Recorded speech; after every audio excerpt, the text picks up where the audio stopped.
Here with JJ Schwartz of the YD Red Sox. And JJ, you're getting here on the Cape now. You've had a few games under your belt. What's this experience been like just being here on the Cape? Yeah, it's really awesome. I mean, a lot of the guys here aren't used to the weather, so it's really nice to be able to come out here in the summer and just play in this cool weather. And there's a lot of good competition, especially on our team. There's a lot of good guys, and we bring out the best of each other.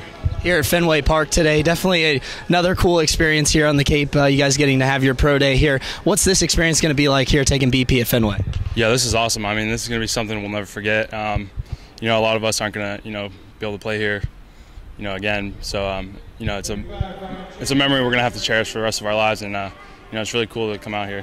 And looking forward to the rest of the year. Obviously, you guys sitting in second place right now. What's the key to continue the success that you've had, winning 9 out of the last 12?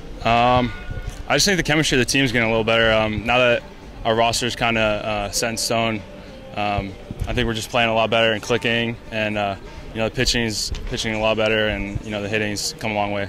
Now, we had some mini golf going on yesterday with some of the housemates. What's the key to getting your mini golf game back to the top? Because we know that Tyler and JJ Muno are kind of beating you right now. What's the key to getting that back on top? They beat me one round, so I wouldn't consider them beating me this whole summer. But I think it's all about repetition, and once you know the course, then you know how to play the shots. All right, well, thank you, JJ, for joining us here. Thank you.